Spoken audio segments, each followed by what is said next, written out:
Keith Pompey from the Inquirer, the Daily News, Philly.com. He joins us live now on the Boardwalk Honda Hotline in Dallas for the Sixers and the Mavericks as they get ready to finish out these final six. Keith Pompey, what's up, my man? What's up, man? How you doing? All is well. Just back from Florida, trying to get back into the swing of things here as we get down the stretch. And I see no Butler and no Embiid. Is this precautionary stuff? Nah. I mean, I think for Embiid it is, but for Butler, his back is messed up. I shouldn't do the alarm type of thing. He is day to day, so I guess you can say precautionary a little bit. But yeah, it's one of those things where, you play the game, the adrenaline, everything is flowing, and then you basically just take a step back, afterwards, and I guess he felt a little bit of pain. But he's listed as day-to-day. He should be fine later on, but, I think it was just a quick turnaround 2 days later. So, I guess the cynic sometime wonders with the Sixers, and the others see, okay, they need to get these five guys as much time as they can. On the other side, you say, all right, Bolden's getting some time, Ennis is getting time. Is this a blessing in disguise, or the Sixers need these five guys out there, or are they resigned to the fact that that's just not going to happen? They need to get these five guys out there. They do. It's probably not going to happen, though, but they need to get them out there because, I think that, right now that when you look at the Sixers, the big three guys are Jimmy Butler, Tobias Harris, and Joel Embiid. And it just seems like, recently when the whole five starting lineup is out there, Tobias Harris he just takes a back seat. And it's not a matter of him, failing to produce. It's a matter of him not getting the ball. And I think that they need to work it into whereas when they have the big three on the floor, that the team can, get him touches because he's going to have to get touches in order for them to be successful in the playoffs. So with that being said, I think they need to have the five guys out there playing. They kind of seemed, Keith, they look like they feel like they're locked into that number 3 spot, right? Is that the feeling around? You saw it in Atlanta. You saw it in Orlando. And then, of course, they came home against the Nets and said, look, we're at home. We picked it up a little. But it seems like a team that just is trying to the finish line here. Yeah, they have it locked up. The thing is, well,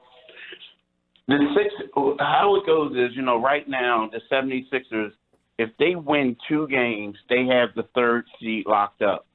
But in order for them to, let's just say, in order for the Boston Celtics to get it, the Sixers would have to lose, and the Celtics at the same time would have to win all their games, right now, in order for them to get it. So, I think the Sixers have it. And then you look at who is Indiana Pacers, they have the tiebreaker. So, yeah, it's locked up, but, they still have to go out there and play the games.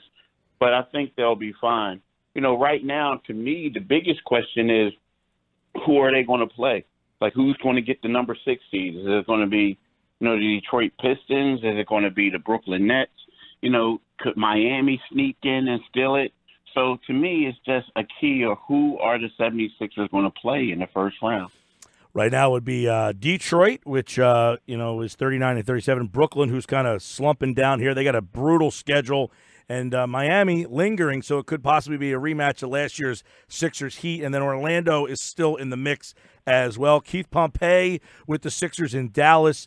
Joel Embiid, now he's not going to play the rest of this road trip, but he should be back Thursday. Is that the understanding?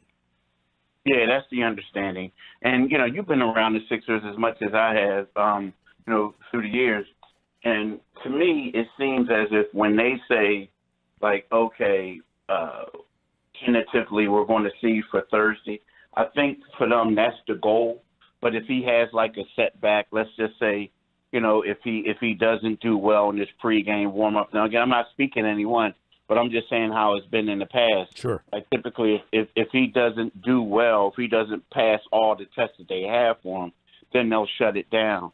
But, knowing Joel, knowing that Milwaukee is coming to town, knowing that the game is going to be home in Philly, I have to believe that he really wants to be out there.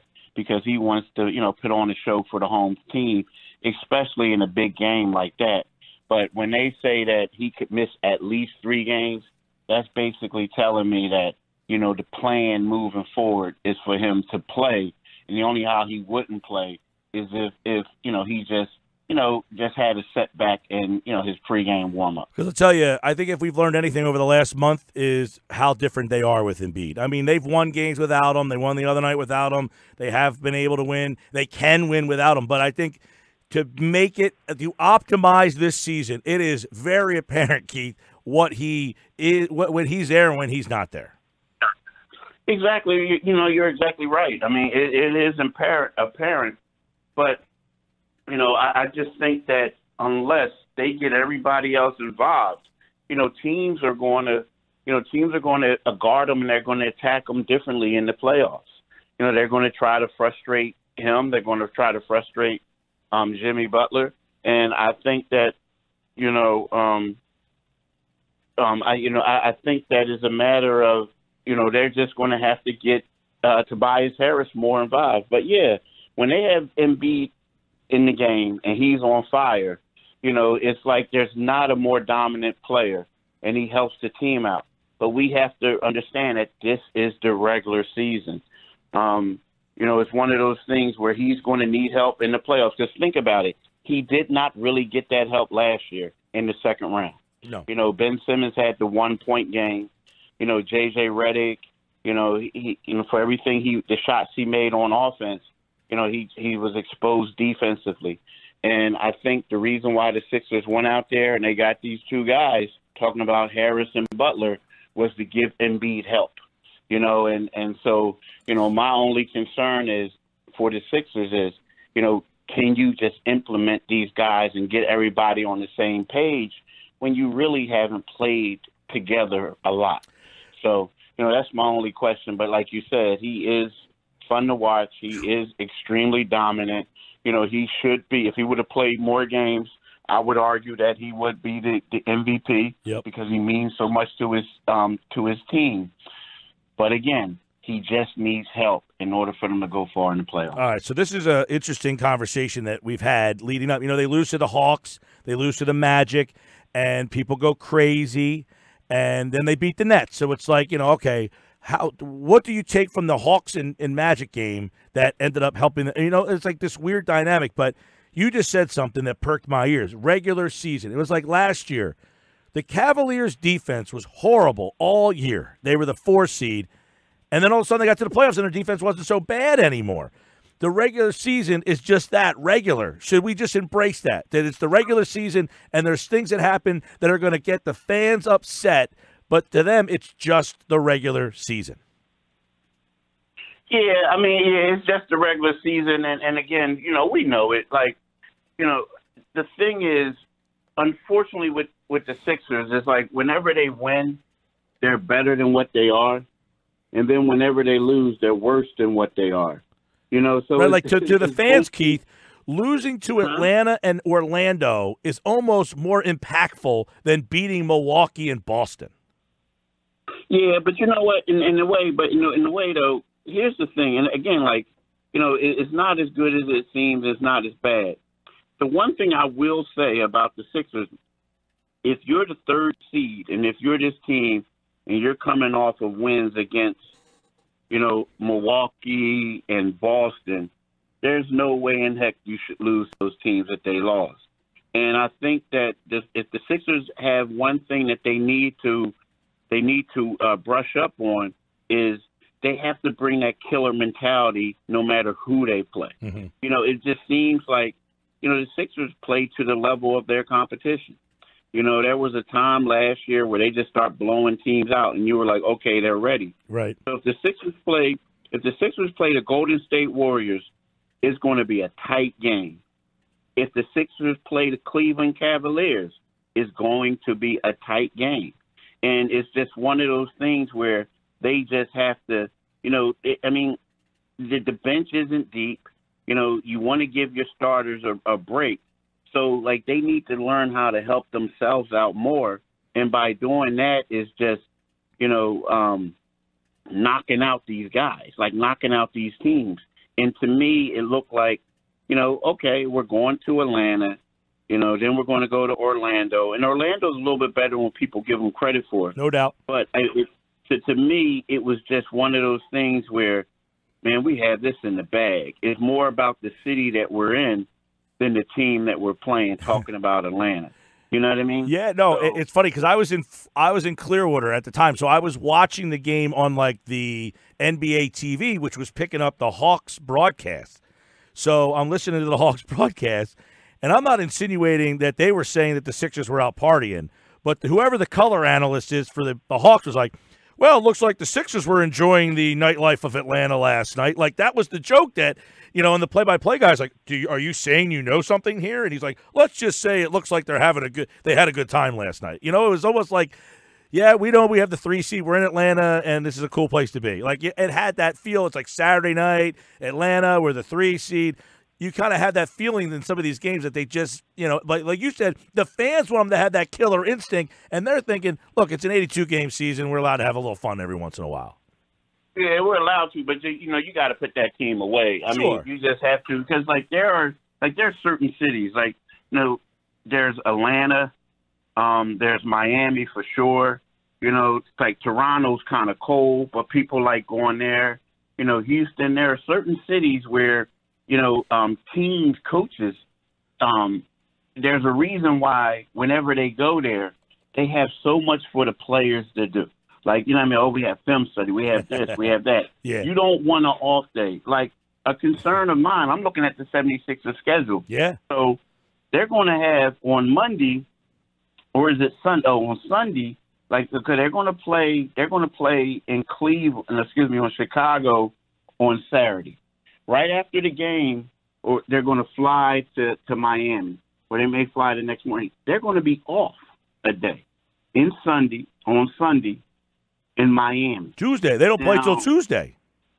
Exactly. Then they'll have a practice on Monday, and then they play on Tuesday, and then they finish the season, I believe, on Wednesday at home against Chicago. Yep.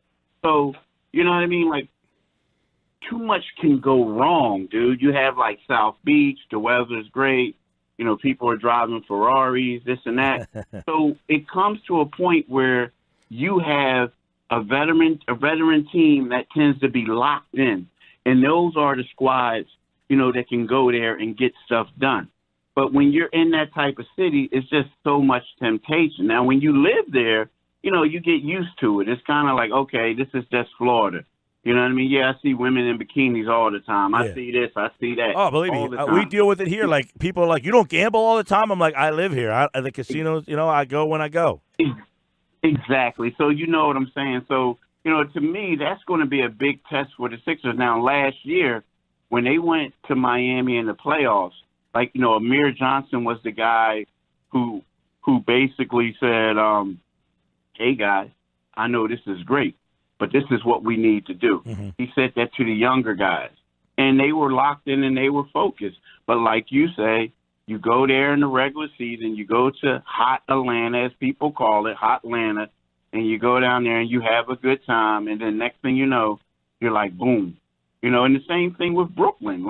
The Nets are telling me that they're excited that they're in Brooklyn now because, guys want to come there and they're saying, hey, we play the Nets tomorrow, but we have an off day in New York, and let's just go see the big city. Right. The next thing you know, they don't, about time they realize they have a game is when they're down by 15 with 3 minutes left in the third quarter. And we take that for granted sometimes, Keith. The fans that's not entered in. It's like when a guy gets traded and you're like, well, he's got to find a house. He needs to get directions on how to get to practice every day. He needs to learn the neighborhood. He needs to find school for his kids. Like, that stuff never really gets factored into why these guys get off to slow starts sometimes. Exactly. Yeah. Hey, real quick before we let you roll here, Billy Lang out. Do you think that impacts them at all? Nah, not really. No. I mean, because, the fact is, he was the defensive coach, but they have the same defensive philosophy. It's so late in the season, and you look at a guy like Jim O'Brien, mm-hmm. and nothing against Billy Lang, But, Jim O'Brien has way more experience than the Billy Lang does. So and Jim just didn't want to travel, right? Jim just didn't want to travel. Yeah, it was one of those. Yeah, it got to a point where he just became the consultant after a while. But I will say this: he has been traveling, recently. Like he's been on several of the road trips. Okay. So and then when you look at it, like think about it. So now, nothing against Billy Lang, nothing against him. But right now, to Brett Brown's left would be Jim O'Brien. To his right would be Monty Williams. We're talking about two former head coaches, So, you know what I mean? Like, yeah. And that's what you need for the playoffs. And again, now I'm not saying that they're better off without Billy Lang, but what I am saying is that I don't feel like they're going to take a step back because Billy Lang isn't there right now. I think that the guys that they have there, players respect. These are two guys, with long resumes. So I think that, the Sixers are going to be fine when it comes down to like coaching and comes down to life without Billy Lang. Pompey on Sixers on Twitter. Check out his what will be the Dallas Flow tonight, correct? Yeah, Dallas Flow. But hey, can I say one thing? Yeah, man. Hell the pit, brother. I'll see you soon, man. All right, man. Peace.